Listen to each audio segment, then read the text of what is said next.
계절이 다르죠. 그래서 정답은 이겁니다. 태양의 고도의 변화 때문입니다. 지구의 자전축이 기울어져 있기 때문에. 그래서 여름에는, 자, 태양을 제가 랜턴으로 비유를 할게요. 손전등. 여름에는 태양의 고도가 높아요. 그래서 약간 랜턴을 약간 직살나게 위에서 이렇게 내려쬐고 있는 이런 사태입니다. 카톡 같다. 태양에서 온 빛이 이렇게 도달해서 요 면적에 퍼지게 됩니다.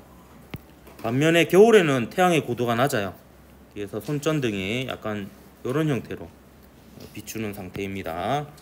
빛은 직진하니까 이렇게 와가지고 더 넓은 영역에 요 에너지가 퍼지게 됩니다. 그래서 요 빨간색 영역 안에 들어가는 에너지의 총량은 같은데 얘는 좁은 면적에, 얘는 넓은 면적에 그 에너지가 흐트러지니까 여름에가 더 에너지를 더 많이 흡수한다. 그래서 더 온도가 높다 이렇게 볼 수가 있습니다. 이거와 관련해서 이제 그 위도로 따지면 저위도는 대체로 태양의 고도가 높고요. 저위도 쪽으로 갈수록, 극지방으로 갈수록 태양의 고도가 낮습니다. 그래서 전반적으로 태양의 에너지의 순환은 저위도에 남아 도는 에너지, 과잉된 에너지가 고위도로 이동하는 경향이 있습니다. 무엇에 의해서? 대기와 해수의 순환에 의해서 이런 일이 일어납니다. 그래서 지구는 이런 대기와 해수의 순환에 의해서 태양 에너지가 순환이 되기 때문에 적도지방하고 극지방의 온도 차이가 적은 편이에요. 둘 다 생명체가 살 수 있을 정도잖아요. 근데 대기하고 바닷물이 없는 일반적인 행성들은 극지방과 적도지방의 그 기온차가 굉장히 큽니다. 아주 극심하게. 그게 이제 요것 때문이에요.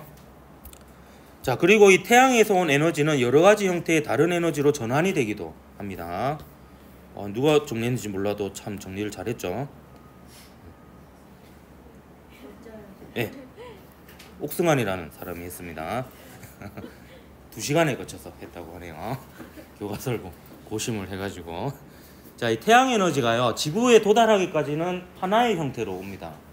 전자기파 형태로, 복사 에너지 형태로 도달하게 됩니다. 왜냐면 그거밖에 방법이 없어요. 그 태양하고 지구 사이는 거의 물질이 없거든요. 그럼 진공에서 에너지를 전달할 수 있는 방법은 전자기파밖에 없습니다. 근데 이제 지구에 도달하게 되면 이제 태양 에너지가 지구에 있는 대기에 있는 입자들하고 이제 상호작용을 하게 될 거고요.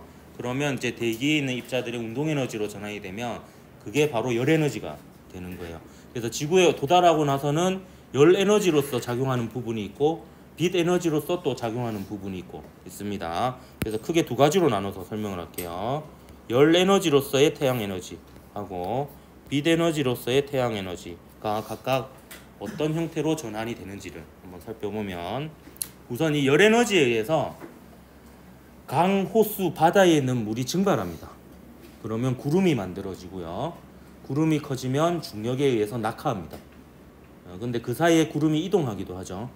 그래서 낙하할 때는 꼭 바다에만 뿌려지는 게 아니라 저 산에 뿌려지기도 하고 댐에 뿌려지기도 하죠. 그러면 결국에 해수면이 가장 낮은 곳이니까요. 해수면에 있던 게 위로 올라가니까 물의 포텐셜 에너지가 증가한 상태가 된다라고 볼 수 있습니다. 그래서 열 에너지가 포텐셜 에너지로 바뀐 예가 될 수가 있어요. 그래서 이걸 이용해서 댐을 만들어 가지고 아까 그 카톡 확인하니?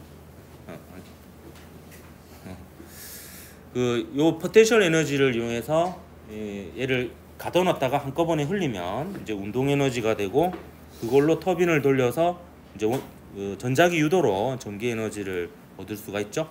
그러면 그 전기 에너지로 각종 전자제품을 연결하면 빛 에너지, 열 에너지, 소리 에너지, 운동 에너지 등 우리가 필요한 에너지 형태로 전환해서 유용하게 쓸 수가 있습니다. 그래서 그 전기 에너지의 근원도요, 사실 따져서 그 근원을 올라가 보면 결국에 최초의 출발점이 태양 에너지인 경우가 굉장히 많고 거의 대부분입니다. 그게 아닌 경우가 오히려 몇 가지 없어요. 제가 한번 해보니까 한 4가지 정도 될 것 같은데요. 뭐가 있을 것 같노? 결국에 우리가 쓰는 전기 에너지의 근원을 이렇게 따져가 보면 태양 에너지가 아닌 게 그 우라늄을 이용한 핵발전, 원자력 발전. 우라늄은 지구에 그냥 있던 거니까. 그다음에 그 조수간만, 일물과 썰물을 이용한 거는 이제 달의 인력 때문에 생기는 거거든요. 물론 이제 태양도 약간 영향을 미치지만 거의 대부분이 달에 의한 것입니다. 그것도 이제 태양이 아니라고 볼 수 있고, 그다음 지구 에너지를 위한 건 또 태양 에너지가 아니겠죠? 지열 발전 이런 게 있고, 그다음에 지구에 있는 수소를 이용해서 이제 수소 에너지를 사용하는 것도 이제 태양의 직접적인 영향은 아니다라고 볼 수 있는데, 그거 말고는 아마 다 따져가 보면 결국에는 태양 에너지일 거예요. 나머지도 한번 볼게요. 그리고 또 열 에너지에서 바람과 파도, 기상 현상이 일어납니다. 그럼 바람과 파도는 각각 기체와 액체의 흐름이거든요. 결국에 운동 에너지라고 볼 수 있어요. 그래서 이것을 바로 이용해 가지고 전자기 유도로 발전을 하면 이제 풍력 발전, 파력 발전이 되는 거죠.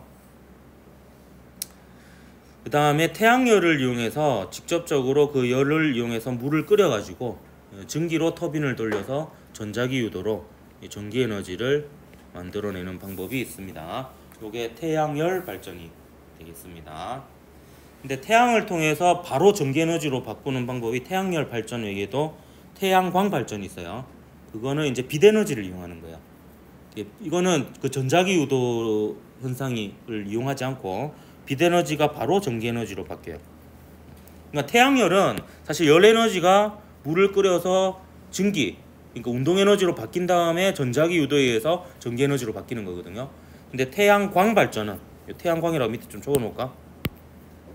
태양광은 빛광자거든요. 그러니까 태양의 빛을 이용해서 빛 에너지가 바로 전기 에너지로 바뀌는 광전 효과라고 합니다. 그 광전 효과를 이용한 방식이 되겠습니다. 그래서 태양열 발전하고 좀 구분이 되는 부분이 되겠고요. 그 다음에 또 빛 에너지를 이용하는 것으로는 생명체가 있습니다. 생명체가 이 빛 에너지하고 이산화탄소를 이용해서 포도당을 만드는 이 광합성 과정에서 결국에 빛 에너지가 화학 에너지로 바뀐다라고 볼 수가 있죠. 요게 생명 에너지의 근원이 되죠. 그래서 요 에너지를 이용해서 세포가 호흡하면 식물이 호흡하면은 식물이 필요한 이제 생체 에너지가 되는 거고, 요걸 섭취한 동물이 호흡을 하면 이제 동물이 필요한 생체 에너지가 되는 건데, 그 근원을 것이 따져가 보면 여러분이 움직일 수 있는 것도 그거 따져서 올라가 보면 태양 때문에 가능하다 이렇게 볼 수가 있습니다. 자, 호흡을 통해서 생명체에 필요한 에너지로 바뀌기도 하는데, 그 식물과 동물이 죽어서 땅에 묻힌 다음에 오랜 시간 높은 압력과 온도에 노출이 돼서 변형이 되면 화석연료가 되기도 하죠. 결국에 이제 포도당 형태가 화석연료 형태로, 화학에너지가 또 다른 화학에너지 형태로 바뀌어서 요 화석연료를 이용한 발전이 화력발전입니다. 아직까지도 얘가 우리나라에서 전력 공급을 담당하는 가장 큰 비중을 차지합니다. 60% 이상을 차지합니다. 거의 70% 가까이. 근데 이 화력 발전조차도 결국에 그 근원을 따져서 올라가 보면 이 태양 에너지로부터 출발했다라고 볼 수 있으니까, 우리가 쓰는 에너지는 그 근원이 거의 대부분이 이제 태양에 의한 에너지다, 이렇게 볼 수가 있겠습니다. 그렇기 때문에 태양을 인공적으로 만들려고 하는 노력이 예전부터 쭉 이어져 왔었는데, 그 핵융합 발전은 인공태양이라고도 불리워지는데요. 그 핵융합 발전은 바닷물에 풍부한 중수소와 삼중수소를 이용해서 합니다. 그러니까 태양의 중심부에서 일어나는 핵융합하고는 조금은 다릅니다. 중수소는 아까 얘기했듯이 양성자 한 개에 중성자 하나가 붙은 무거운 수소라서 중수소고요. 삼중수소는 더 무거운 거예요. 양성자 한 개에 중성자 두 개가 붙어요. 그럼 양성자 하나, 중성자 두 개니까 핵자가 총 3개죠. 그래서 핵자가 총 3개인 무거운 수소. 그래서 이제 삼중수소라고 얘기를 합니다. 요 두 개를 융합해서 헬륨을 만드는 과정에서 에너지를 얻는데요. 태양의 중심부와 같은 높은 압력을 만들 수 없어서 온도로 그거를 극복합니다. 그래서 1억 켈빈으로 이제 가열해서 핵융합을 일으키고요. 이걸 직접적으로 담을 용기는 없습니다. 근데 다행히 얘가 플라즈마 상태로 모든 입자가 전하를 띤 상태이기 때문에 자기장으로 가둘 수 있는 방법이 있습니다. 그러니까 용기의 내벽과 닿이지 않게 띄울 수가 있거든요. 자기장으로. 그렇게 해서 이제 하는 거예요. 성공했어요. 성공했는데 돈이 안 돼요. 왜냐하면 지속 시간이 최근은 제가 조사를 안 해봤는데 2021년에 우리나라에서 이제 세계 신기록을 세웠는데 30초 지속을 시켰습니다. 그것도 대단한 거예요. 그 전에는 1점 몇 초 막 이랬거든요. 이게 이제 30초 지속을 했고 최근에 1분 넘겼나 모르겠다. 내가 얼핏 듣기로. 근데 그걸로는 이제 돈이 안 되죠. 왜냐면 진짜 힘들게 세팅해가지고 이제 탁 가동 시작했는데 30초 만에 끝나. 그때 동안 얻을 수 있는 에너지 양이 얼마 안 되잖아요. 그러니까 이제 이 지속 시간이 길어지면 이제 상용화가 될 수 있다. 볼 수가 있겠고요. 참고로 이제 우라늄 핵 분열 반응 같은 경우에는 지금 실제 핵 발전소에서 쓰는 방식 있잖아요. 그거는 한번 딱 세팅하고 나면 6개월 동안 가동이 가능하다라고 합니다. 그러니까 이제 그거는 경제성이 있다라고 볼 수가 있겠죠. 그래서 지속 시간을 늘리는 게 이제 관건이다. 그리고 교과서 294쪽에 있는 것은 뭐 여러분 해봤던 겁니다. 다 얘기했던 거예요. 여기 적도지방 저위도에서 과잉된 에너지가 대기와 해수의 순환에 의해서 이제 그 극지방 쪽으로 저위도로 이렇게 이동한다는 거고, 그 탄소의 순환은 그 1학기 때 했었죠. 근데 탄소의 순환도 결국 그 출발점이라 볼 수 있는 게 대기 중의 이산화탄소와 빛에너지를 이용한 식물의 광합성입니다. 그렇기 때문에 이게 탄소의 순환도 태양 에너지가 이제 관여를 한다 이렇게 볼 수가 있습니다. 문제 2개 풀어보고 영상 하나 붙이고 마치도록 할게요. 이미 마친 애들이 많은 것 같은데. 아 뜨거! 예. 이게 근데 방식이 좋지 않은 것 같아. 이게 자는 애들 깨우려고 하는 건데 자는 애들은 계속 자고 깨어내는 애들만 놀라는 부작용이 있는 것 같아요. 이거 역부족이네요. 특히 이건 조심해야 됩니다. 그 태양이 있으니까 굉장히 뜨거워요. 따끈따끈한 작년 문제인데다가 태양이기 때문에. 자, 그림은 태양 에너지에 대해 학생 ABC가 대화를 하는 모습을 나타낸 것입니다. 학생이 보면 핵융합 반응이 일어날 때 질량이 줄어들면서 에너지가 발생해. 맞죠? 다음 광합성 과정에서 빛에너지가 화학에너지로 포도당으로 만들어지죠. 또 대기의 순환은 지구에 도달한 태양에너지에 의해서 발생을 합니다. 다 맞네요. 그래서 5번이 답이 됩니다. 그럼 그림에 힌트가 있어요. 요 가운데 있는 학생이 답을 알려주고 있죠. 이렇게 5번이라고 알려주고 있죠.